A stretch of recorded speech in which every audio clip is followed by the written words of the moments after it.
हो गया। हिंदू मुसलमान की वजह से ये विभाजन हो गया, कोई काल्पनिक बातें नहीं करो। 14 अगस्त 47 को जो भारत का विभाजन हुआ वो हिंदू मुसलमान के थ्योरी पर ही हो गया। 200% साबित कर सकता हूँ। देश की एकता दिखा, अभी आपने जो हिंदू का बड़े को गाली, मैं यही तो कह रहा हूँ कि भाई हिंदू की वजह से, अरे हिंदू की वजह से तो एकता खतरे में पड़ गई है। हिंदू मुस्लिम की तो वजह से एकता खतरे में पड़ गई है। तो इसका मतलब सुनिए, आपने सवाल पूछा, हमने जवाब दे दिया, खत्म हो गया ना। आप बहस करते हो ना, बहस करने के बाद पता चलता है कि आप केवल पत्रकार नहीं हो। जवाब आपको तसल्ली, आप जब बहस करते हो तो पता चलता है आप केवल पत्रकार नहीं हो। सवाल ये है कि आपने कहा कि गांव में आपके सर्टिफिकेट को तैयार कराया गया, तो जो तैयार करने वाला है उसने आपसे पूछा कि आपका रिलीजन कौन सा है, आपने हिंदू बताया कि नहीं बताया? 200% झूठ। तो आपका सर्टिफिकेट में हिंदू कैसे है? हमारी उम्र 7 साल की है, हमारा माँ बाप एडमिशन के लिए जा रहा है, हम हमारा धर्म बता रहे। क्या बात कर रहे हैं मान्यवर, क्या बात कर रहे हो? अरे क्या बात कर रहे हो आप? क्या कर रहे हो, क्या कह रहे हो आप? पत्रकार के तौर पर सलाह देते हो या बीजेपी के कार्यकर्ता के तौर पर या दूसरे तौर पर? आप तो आपका पत्र सवाल पूछो ना। सर सवाल ही पूछ रहे हैं। ये सवाल है विश्राम साहब। आप तो सवाल पूछने के बाद सुनिए, आपने सवाल पूछा, हमने जवाब दे दिया, खत्म हो गया ना। आप बहस करते हो ना, बहस करने के बाद पता चलता है कि आप केवल पत्रकार नहीं हो। जवाब आपको तसल्ली, आप जब बहस करते हो तो पता चलता है आप केवल पत्रकार नहीं हो। समझ रहे हो क्या? सर आपने अभी चलो इनको पूछ लेते हो, इनको पूछ लेते हो। सिंपल सवाल ये आपका नाम अलग से या जबरदस्ती से हिंदू लिख दिया गया है, तो अब आपके पास एक लीगल रेमेडी है, लीगल रिपोर्ट है, आप लीगल रिपोर्ट देंगे या नहीं देंगे, ये सवाल किया जा रहा है। हाँ तो ये पूछो ना। अब फॉर एग्जाम्पल, अब मैं समझदार हो गया हूँ, अपना फैसला करने लायक हो गया हूँ कि मैं हिंदू कैसे हो सकता हूँ, ऐसा मेरा सवाल है मेरे सामने। क्योंकि हिंदू शब्द का जो डिक्शनरी मीनिंग है वो तो गाली दे रहा है। हिंदू शब्द का जो डिक्शनरी मीनिंग है वो हमको गाली दे रहा है, तो हम गाली की स्वीकार करेंगे। सर एक मिनट, गाली कैसे? इससे बात करें, पहले बोल दीजिए, आपको भी तो आना होगा, आपको भी मौका मिलेगा। गाली कैसे बताएंगे? तो आप यही पूछ रहे सर आपसे हाँ। कि जब आपके साथ आपका आधार कार्ड पे हिंदू लिखा हुआ है, ठीक है ना, तो अब आप ये बताइए कि आप आधार कार्ड बताओ, नहीं लिखा हुआ, दिखाओ।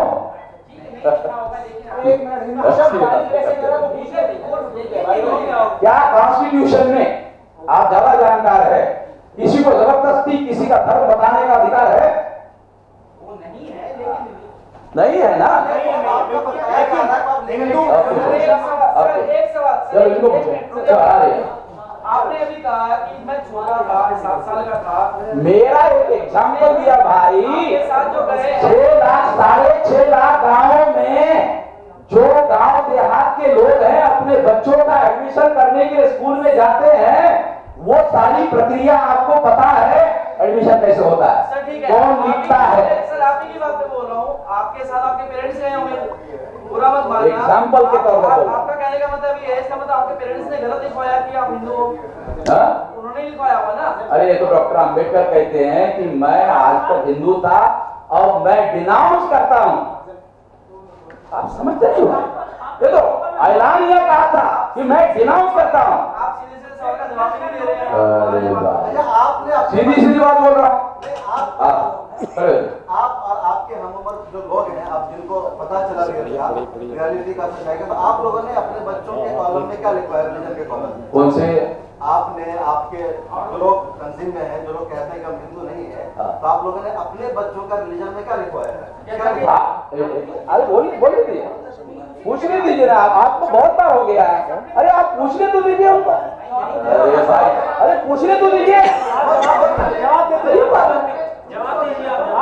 आप कहे कि बस सर उनको पूछने दीजिए। उनका सवाल हो गया, जवाब दिया आपने और आपके आप कुछ पूछ रहे थे, वो पूछ रहे थे। अपने बच्चों के रिलीजन के कॉलम में क्या लिखवाया? जबरदस्ती है कोई? जबरदस्ती है कोई कानून ऐसा कि आपको लिखने के लिए जबरदस्ती है कोई कानून भारत में नहीं है ना? ऐसा कर नहीं सकते, कोई नहीं कर सकता। आप सेंस के साथ जवाब नहीं देना चाह रहे। अरे भाई, मैं एक आंदोलन चला रहा हूँ, हमारी विचारधारा है, मैं अपने विचारधारा के दायरे में जवाब दे रहा हूँ। आप कह रहे हैं कि मुसलमान मजलूम है, वो मजलूम है, सब मजलूम है, सबसे ज्यादा तो अभी आप खुद मजलूम है कि आप कह रहे हैं कि हमारा धर्म हिंदू नहीं और आपको हिंदू कहा जा रहा है। तो आपको सबसे पहले खुद अपने लिए लड़ाई लड़ने की जरूरत है, तहरीक चलाने की जरूरत है, फिर बाद में फिर सवाल के बजाय भाषणबाजी कर रहे हो। अरे सवाल पूछो भाई, ये करना चाहिए, वो करना चाहिए, मुसलमान को साथ में ले लेना चाहिए, अपना पहले करना है। तो तुम्हारा एरिया नहीं है, ये तुम्हारा जुरिडिक्शन नहीं है, ये तुम्हारा जुरिडिक्शन है सलाह देने का। सलाह देने के लिए तुम इधर बोल रहे हो। अरे सवाल पूछो, तुम्हारा जवाब देने का है। बोलो सवाल बोल। आपने जब आपसे सवाल किया गया है, अरे भाई पूछने दो ना। 1 मिनट खामोश हो जाओ। आपने अभी कहा ये बात कि मुझसे कोई कहता है आप हिंदू हैं, तो मुझे ऐसा लगता है कि वो मुझे गाली देता है और मैं उसको उसी तरह से जवाब दूंगा। हिंदू एक धर्म है कि नहीं? नहीं है, नहीं है। चलिए एक बात और इसे मैं साबित कर सकता हूँ। मैं अभी पूछ ही नहीं रहा, मैं सवाल पूछ रहा हूँ, अभी सवाल पूरा नहीं हुआ। जितने लोग मानते हैं, अब आप इस तरह से उसको गाली कहेंगे तो उनको कैसा लगेगा? बहुत सारे लोग जो है इग्नोरेंस में बहुत सारी गलत बातें करते हैं। क्या है उसमें? ये सारी दुनिया वाले मानते हैं कि इग्नोरेंस पैदा करके लोगों से गलत काम करवाया जा सकता है। नहीं, हिंदू मतलब क्या है गलत है? क्या है हिंदू लफ्ज में गाली जैसा क्या है वो बता दीजिए। डिक्शनरी मीनिंग ये है काला, चोर। हिंदू का मतलब आप चोर बता ये डिक्शनरी मीनिंग में लिखा हुआ है, मेरा नहीं, हमारे पास जो डिक्शनरी है उसमें लिखा हुआ है। तो ये हम क्यों स्वीकार करें? हमारा आपने पूछा हमारे पास डिक्शनरी है। आपकी डिक्शनरी कोई अलग डिक्शनरी है क्या? अरे 100 साल पुरानी भाई, दिखा सकते हैं? हमारी नहीं, 100 साल पुरानी। दिखा सकते हैं? यार डिक्शनरी लेके नहीं आया हो, आपको डिक्शनरी आपको बता दावा कर रहा है तो दलील ला। हाँ हमारे पास है। साहब ने कहा था कि दलित भाइयों को बहलाकर हिंदू बनाया जा रहा है, उन हिंदुओं को आप वापस कैसे लाएंगे? देखो, पहली अहम बात तो ये है कि ब्राह्मणों के सामने ये एक बड़ी समस्या है कि जो शेड्यूल कास्ट के लोग हैं जिनको ब्राह्मण धर्म ने अछूत बनाया, उसको हिंदू कैसे बनाया जाए। ये संकट है उनका, ये तो उन्होंने बनाया अछूत। जाति एक अलग बात है, अस्पृश्यता एक अलग बात है।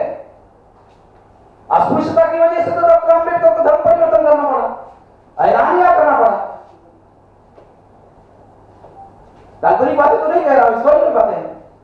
इन्होंने ब्राह्मणवाद की अत्याचार नहीं सहे हैं, इसलिए बोल रहे हैं ना। मान्यवर बोलने दीजिए। हम पत्रकार बंधुओं को सवाल पूछने के लिए जो कहना चाहते हैं। सवाल एक पूछ ले सर, अगर आप जान दे तो।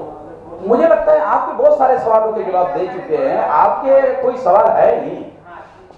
आपके मुझे नहीं लगते कोई सवाल है। अच्छा, ये दे दीजिए कि सेंसस के सिलसिले में अभी ट्राइबल्स डिमांड कर रहे हैं कि हमारी जो है काउंट जो है सरना धर्म में किया जाए। हिंदू धर्म में दलित हिंदू नहीं है, उनका शुमार जो है काउंट जो है हिंदू धर्म में हुआ सेंसस में, तो आप उसके लिए आप क्या करें? आंदोलन करेंगे? आप शामिल होते हैं उसमें? आप शामिल होंगे? ये जो हम उसके विरुद्ध आंदोलन करेंगे उसमें? हम तो पत्रकार हैं, आप क्या? हाँ, अब आ गए ना। तो मैं यही तो चाहता हूँ कि आप पत्रकार के हैसियत से बात करें। आप पत्रकार की तरह बात नहीं करते, आप फिर हिंदू बन जाते हैं और फिर हिंदू बन के बात करते रहते हो। अरे पत्रकार की तरह बात करें, आपका एक धर्म है, आपकी जिम्मेदारी है, आप पत्रकार की तरह बात करें। अरे आपको हम भाषण करने के बुलाए, मान्यवर आपको भाषण करने के बुलाने वाले नहीं, आप बोलिए मत, आपको भाषण करने के बुलाए नहीं, आपका कुछ नहीं सुनना है। आप बहुत सुन लिया, आपका जवाब भी दे दिया, आपका बहुत सुन लिया, आपका बहुत सुन लिया, आपका बहुत सुन लिया भाई। आप जवाब नहीं दे पा रहे तो साथियों को वो सारे मतलब आप सवाल पूछेंगे, जैसा जवाब आपको चाहिए वैसा जवाब हमने दिया। हाँ, बराबर जवाब देते हैं। अरे हम आपको जैसा जवाब चाहिए वैसा जवाब देने वाले लोग नहीं है, हम अपने विचारधारा के तहत जवाब देने वाले हैं, समझे? आजाद है, इसीलिए तो ऐलान कर रहे हैं हम हिंदू नहीं है। सेटिस्फाइड कर दीजिए ना, सेटिस्फाई नहीं हो पा रहा है। मान्यवर, अगर आपने फैसला कर लिया कि सेटिस्फाइड नहीं होना है तो मैं क्या कर सकता हूँ? सर आपने प्रेस वार्ता रखी है, पत्रकार तो सवाल पूछेंगे ही। तो फिर मैं तो पत्रकार लोगों को सवाल पूछने के लिए बोल रहा हूँ। देखो आप कह रहे हैं, आप कह रहे हैं, सुने, आप कह रहे हैं जवाब नहीं दे रहा, मैं तो जवाब दे रहा हूँ। आप एग्जाम्पल मत दीजिए, केवल यस और नो में कर दीजिए, पैसा पूरा तो ये कोई परीक्षा है ऑब्जेक्टिव? पत्रकार का तो परीक्षा देने का काम कर रहा है क्या? आप मान्यवर, आप बहुत सीनियर जर्नलिस्ट है, आप थोड़ा सा ये तो समझिए, ये क्या कर रहे हो आप पत्रकार धर्म का तो एबीसीडी नहीं समझ रहे, अजीब किस्म की बात कर रहे हैं आप। हमको ऑब्जेक्टिव यस, अजीब किस्म की बात करते हो। आपने पीछे बोर्ड पे लिखा है देश की एकता, अखंडता और भारतीय संविधान को कैसे बचाएं? इसका जवाब दे दीजिए। राष्ट्रीय देश की जो एकता है वो कहाँ पूरी हो रही है? इसमें आपकी जो लाइन है वो कहाँ पूरी हो रही है? कैसे? हिंदू, मुस्लिम, सिख, ईसाई, जब सबको अगर एक बोलोगे तो राष्ट्रीय एकता बनेगी। या हिंदू है सर, इसमें देश की एकता लिखा। अभी आपने जो हिंदू का वर्ड को तो मैं यही तो कह रहा हूँ कि भाई हिंदू की वजह से, अरे हिंदू की वजह से तो एकता खतरे में पड़ गई है। हिंदू मुस्लिम, हिंदू मुस्लिम, हिंदू मुस्लिम, हिंदू मुस्लिम की वजह से एकता खतरे में पड़ गई है। तो इसका मतलब आपका कहना यह है कि हिंदू की वजह से आप एकता खतरे में पड़ गई। हिंदू जाएंगे कहां से देश में? यही तो मैं कह रहा हूँ। बड़ा तमगा है, कोई छुपा के रखा हो क्या? आप बोल रहे हैं तो आप क्या कहना चाह रहे हैं कि हिंदू मतलब चले? ये हिंदू के आधार पर देश में हिंदू मुस्लिम के नाम पर एकता खतरे में पड़ रही है। इसका मतलब आप हिंदू के और इस वजह से 14 अगस्त 47 को हिंदू मुसलमान के नाम पर भारत का विभाजन हो गया। सर आप हिंदू, अरे एक बार विभाजन हो गया, हिंदू मुसलमान की वजह से एक बार विभाजन हो गया, कोई काल्पनिक बात नहीं कर रहा। 14 अगस्त 47 को जो भारत का विभाजन हुआ वो हिंदू मुसलमान के फेरी पर ही हो गया, नहीं हुआ बोलो। सर आप इसका मतलब हिंदू के अगेंस्ट है? हिंदुओं के अगेंस्ट है आप, इसका मतलब? मैं अपने को हिंदू नहीं मानता हूँ ये कह रहा हूँ। आप अपने को जो भी मानो, हिंदू मानो, मुस्लिम मानो, सिख मानो, फिर हिंदू को गाली मत दो ना सर। हिंदू है तो हिंदू एक बड़ा तमगा है देश में, उनके भी भावनाओं को ठेस पहुंचाइए ना। हमने हिंदुओं की कौन सी भावनाओं को ठेस पहुंचाने की बात कही? सर आपने हम कह रहे हैं हम हिंदू नहीं है, कोई और अगर हमें जबरदस्ती हिंदू कहने की कोशिश करेगा तो हम मना कर रहे हैं ना। आप अपनी बात, हमारी आजादी का अधिकार है कि नहीं? आप ये कह रहे हैं हिंदू धर्म ही नहीं है, आपने ये कहा हिंदू धर्म 200% साबित कर सकता हूँ। क्या मतलब आप मानते हैं ब्राह्मण सबसे ऊपर है? अरे किसी की इच्छा हो, किसी की इच्छा ना हो, सब पर बैठा हुआ है, वो सर पर बैठा रहने के लिए ही सारा करता है 24 घंटे, और सारे प्रमाण के साथ बता सकता। फिर भारत का संविधान साइड में, संविधान के अनुसार देश चलाना साइड में। सर चलिए, हिंदू मुस्लिम जो भी है खत्म करो इसको। आप सिर्फ ये बताओ आगे नहीं सर, यहीं पर आगे हम तो तैयार है बहस करने के लिए। आप प्रॉपर जो सवाल पूछ रहे हैं उसका जवाब दो तो हम प्रॉपर बहस। आपके सवालों की जवाब देने के बाद चुप हो गए थे आप। सर आप उल्टा घुमा रहे हो, बातों को कोई फायदा ही नहीं है। अब आप उल्टा घुमा रहे हो, हर चीज को उल्टा उल्टा कहते रहोगे तो उसको क्या करें? सर जो सवाल पूछा जाएगा उसका जवाब नहीं दे रहे हो तो फिर क्या करेंगे? जबरदस्ती तो आपसे नहीं पूछ सकते, हमारा सवाल हमारा काम है। आपको फिर ये बात समझदारी की आपने की कि आपने सवाल पूछा, हमने जो बनता है जवाब दिया, मामला खत्म हो गया था ना। पत्रकार धर्म इतना ही है। पत्रकार की मैं 2-3 अखबार का संपादक हूं, मैं भी पत्रकार हूं, मैं जानता हूं पत्रकार क्या है, मैं जानता हूं। तो ये बात आप पत्रकार से और अलग बात कर रहे हैं, केवल पत्रकार की बात नहीं कर रहे। सर खत्म कीजिए। ओके, दूसरे को पूछने दीजिए, आप खत्म करिए, आप खत्म करिए। हाँ भाई, दूसरे लोग पूछिए, आप इनका खत्म हो। हाँ दूसरे लोग, और किसी को कोई पूछना है? सवाल मेरा है। मौलाना साहब ने कहा शुरुआत में कि सुप्रीम कोर्ट से भी अब धीरे धीरे जो है मुसलमानों का इस तरीके जो फैसले आ रहे हैं उसको लेकर कहीं ना कहीं विश्वास कमजोर हुआ है। तो क्या ये सब जो आप संविधान को मजबूत कर, परादी वाला का नाम सुना? सुप्रीम कोर्ट के जज का बयान सुना? वो खुद ही कहे कि सोशल मीडिया में सारे देश भर में सुप्रीम कोर्ट के जजमेंट पर और कमेंट पर बहुत सारी बातें लिखी जा रही है, बोली जा रही है। ये तो जज खुद कह रहे हैं। माफी मांगने की बात अलग, मगर वो खुद जज कह रहे हैं, बहुत सारी बातें कह रहे हैं, इतनी सारी बातें कह रहे हैं कि बहुत ज्यादा सीरियस बात है। सुप्रीम कोर्ट का जज कह रहे हैं, जब सुप्रीम कोर्ट का जज कह रहे हैं तो इसका मतलब गंभीर बात है।